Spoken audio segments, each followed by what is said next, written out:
Hello, welcome to texture math. आज के session में हम देखेंगे फॉर्मेट मेथड के बारे में कि किस तरह से हम फॉर्मेट मेथड का यूज़ कर सकते हैं। ठीक है, तो यहाँ पे मैंने बहुत सारे सिनेरियोज बनाए हुए हैं। इन सभी सिनेरियोज को हम one by one walk through करेंगे और समझेंगे कि क्या क्या आउटपुट इसमें हमारे को मिलेगा डिफरेंट डिफरेंट केसेस के लिए। ठीक है, तो यहाँ पे टोटल 7 सिनेरियोज बनाए हैं। तो पहला सिनेरियो देखते हैं। पहले में हम क्या कर रहे हैं, हमने एक दो वेरिएबल बनाया। पहला वेरिएबल बनाया नेम, दूसरा बनाया एज। अब हम क्या कर रहे हैं, एक स्ट्रिंग प्रिंट कर रहे हैं जिसमें लिखा है माई नेम इज, और यहाँ पे ये कर्ली ब्रेसेस हम रखते हैं। ठीक है, इस कर्ली ब्रेसेस के थ्रू ही हम अपनी जो वैल्यूज है वो फॉर्मेट मेथड के थ्रू यहाँ पे इंसर्ट करेंगे। ठीक है, तो ये एक तरह से प्लेस होल्डर है आपका। यहाँ पे इन प्लेस होल्डर को हम रख देंगे my name is this and I am placeholder N year old. Okay, so अब हम क्या करेंगे, यहाँ पे डॉट फॉर्मेट मेथड का यूज करेंगे। तो डॉट फॉर्मेट लगाया मैंने इसके आगे इस स्ट्रिंग के साथ में, और यहाँ पे लिख दिया नेम एंड एज। तो ये क्या करेगा, जो भी इसको पहला प्लेस होल्डर मिलेगा वहां पे मूव कर देगा नेम को, और जहां दूसरा मिलेगा वहां मूव कर देगा एज को। तो इनडायरेक्टली हम क्या कर रहे हैं, जो ये वैल्यूज लिखी हुई है इन वेरिएबल्स में वो यहाँ पे मूव कर रहे हैं। ठीक है, तो आउटपुट हमारा इस तरह से आएगा। तो डॉट फॉर्मेट मेथड किसी भी प्लेस होल्डर पे आपको अगर वैल्यू मूव करनी है वेरिएबल्स के थ्रू, तो उस केस में हम इसको यूज कर सकते हैं। तो आप एक तरह से डायनेमिक बना सकते हो कोई भी चीज को। तो जो भी वेरिएबल में डेटा होगा वो आप यहाँ पे पास कर रहे हो, आप कोई वैल्यू को हार्ड कोड नहीं कर रहे हो। ठीक है, तो अब इसको रन करने के लिए कंट्रोल शिफ्ट टिल्ड मैंने प्रेस किया, टर्मिनल ओपन होगा इससे। और टर्मिनल जैसे हमारा ओपन होगा तो फिर हम इसको यूज कर सकते हैं। यहाँ पे मैं क्या करता हूँ, यहाँ लिखता हूँ पाइथन स्पेस सेशन 24.py, और जैसे ही हम यहाँ पे एंटर करेंगे तो ये सभी के लिए आउटपुट यहाँ पे प्रिंट कर देगा। तो वन हम सारे आउटपुट चेक करते हैं। पहला आउटपुट क्या है, पहला आउटपुट में हमारे को मिल रहा है यहाँ पे ये वाली line, my name is Sharmat and I am 20 year old. तो हमने हार्ड कोड तो किया नहीं था वैल्यू, तो इसने कहाँ से पिक किया, नेम से। तो नेम में इसको क्या मिला, शर्मित, तो इसने यहाँ पे मूव कर दिया शर्मित। वैसे हमने एज पास किया था तो एज की जगह यहाँ पे आ गया 20। ठीक है, तो ये एक सिनेरियो था कि कभी भी आपको डायनेमिकली किसी स्ट्रिंग में कुछ डेटा मूव करना है प्लेस होल्डर की जगह पे, तो आप डॉट फॉर्मेट का यूज करोगे। अब हम देखते हैं सेकंड सिनेरियो। सेकंड सिनेरियो में हमने दो वेरिएबल बनाए हैं, दोनों वेरिएबल में हम डेटा यूज करेंगे, प्लेस होल्डर में मूव करेंगे डेटा। ठीक है, तो डॉट फॉर्मेट यहाँ पे भी हम यूज कर रहे हैं। आप देखोगे आर्ग्यूमेंट में जो प्लेस होल्डर है उस जगह पे हमने यहाँ पे नंबरिंग की है 0 और 1।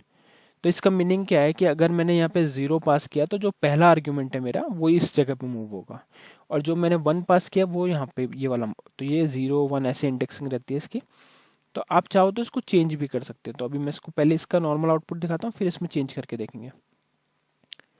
तो सेकेंड आउटपुट जो आ रहा है वो आ रहा है आई लाइक एप्पल एंड बनाना। अब अगर आपको इसको स्विच करना है तो मैं क्या कर सकता हूँ, यहाँ पे इसको कर सकता हूँ 1 और यहाँ पे कर सकता हूँ 0। तो अब प्लेस होल्डर में वैल्यू उसी अकॉर्डिंग जाएगी जो यहाँ पे हमने पास किया। तो अगर इसको हम वापस से चेंज आउटपुट इसका देखेंगे तो यहाँ पे लाइन अभी चेंज हो गई है। अभी आ गया I like banana and Apple, पहले वो रिवर्स था। तो ये एक बेनिफिट होता है यहाँ पे कि आप चाहो तो इंडेक्सिंग भी दे सकते हो कि कौन से आर्ग्यूमेंट में क्या वैल्यू जाने वाली है। ये हो गया सेकंड सिनेरियो। अब हम देखते हैं थर्ड सिनेरियो। थर्ड सिनेरियो में हम यहाँ पे क्या कर रहे हैं, आप ये देखोगे यहाँ पे हम यहाँ पे हमने क्या किया है, एक डिक्शनरी का यूज किया हुआ है। तो ये डिक्शनरी क्या होता है ये सब हम बाद में देखेंगे। अभी के लिए आप समझ सकते हो कि इस तरह से हमने एक कर्ली ब्रेसेस लगा के वैल्यूज को स्टोर किया। ठीक है, और ये क्या है, इस वे में होता है कि यहाँ पे आप की है, की पेयर वैल्यू होती है, तो की है और ये आपकी वैल्यू है। तो अब हम इसमें वैल्यूज इस की और पे के थ्रू, की और वैल्यू के थ्रू यहाँ पे मूव करेंगे। ठीक है, तो क्या होगा, यहाँ पे आपने प्रिंट किया माई नेम इज, यहाँ पे हमने डाल दिया नेम और यहाँ डाल दिया एज एज इट इज। तो ये क्या करेगा, इस जगह पे हमने फॉर्मेट में पास किया डबल एस्ट्रिक पर्सन। तो इसका मीनिंग ये है कि यहाँ पे हमने डिक्शनरी को अनपैक करके मूव किया है। तो अनपैक हो गया डिक्शनरी यहाँ पे, और जो भी डिक्शनरी में उसको ये वाले वेरिएबल्स मिलेंगे उसकी वो वैल्यू को, तो ये की है, की डाला नेम, तो नेम में आ जाएगा एलिस और एज में आ जाएगा 30। तो इसने कहाँ से पिक किया, की वैल्यू से।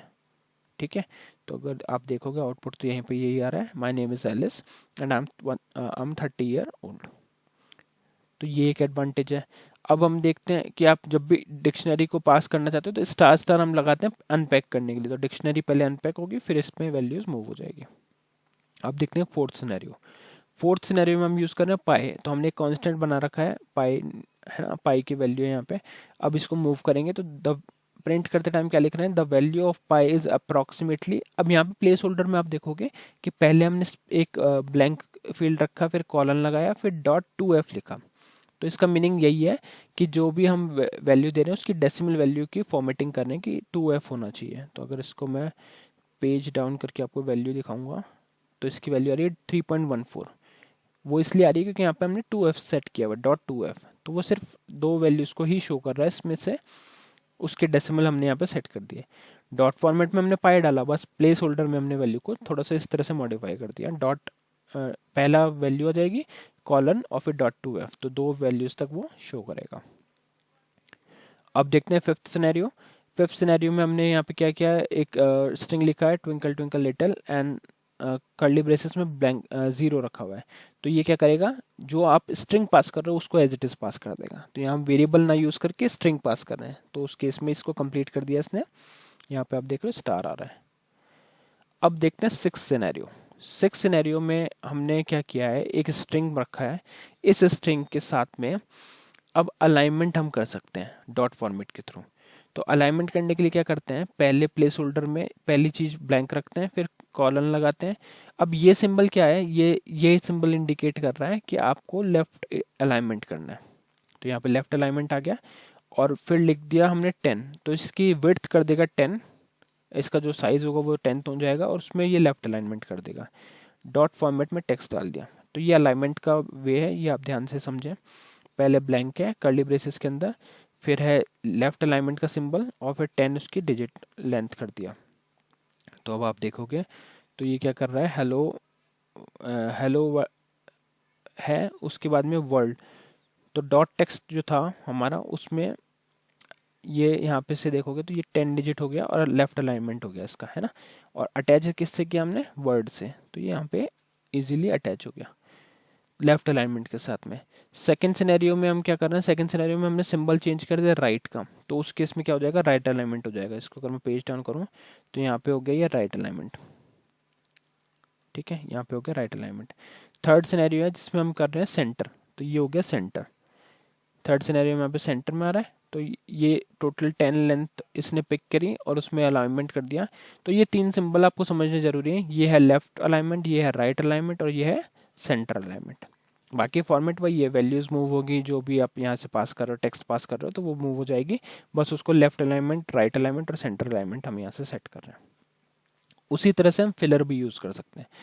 तो अगर आपको अलाइनमेंट भी करना है पर स्पेस के साथ नहीं करना, आपको कोई फिलर यूज करना है, तो उसमें यहाँ पे जो भी कैरेक्टर आप दोगे तो वो फिलर बन जाएगा। तो मैंने यहाँ पे एस्ट्रिक दिया, और यहाँ पे अलाइनमेंट हमने बताया लेफ्ट, और वैल्यू रखी 10। तो उस केस में आप देखोगे इसने यहाँ पे ये थोड़ा सा इजीली क्लियर होगा आपको। यहाँ पे क्या हो गया, लेफ्ट अलाइनमेंट हो गया, जो एक्स्ट्रा स्पेसेस थी वहाँ पे एस्ट्रिक्स आ गए। ये हो गया राइट अलाइनमेंट, एक्स्ट्रा जगह पे एस्ट्रिक आ गए, और ये हो गया सेंटर अलाइनमेंट, जो एक्स्ट्रा जगह थी वहाँ पे एस्ट्रिक आ गए, ठीक है। तो ये डिफरेंट डिफरेंट सिनेरियोज होते हैं। तो मोस्टली जो 7th 6th सिनेरियो ये भी यूज़ में आता है, और एक जो हमने वो वाला देखा था जिसमें हम डिक्शनरी को पास कर रहे हैं, वो भी मोस्टली हम इसको यूज़ करते हैं। तो ये सब सिनेरियोज होते हैं हमारे फॉर्मेट मेथड के, जो हमने कवर करे हैं। अब नेक्स्ट सेशन में बाकी टॉपिक डिस्कस करेंगे। So thank you for watching texture math.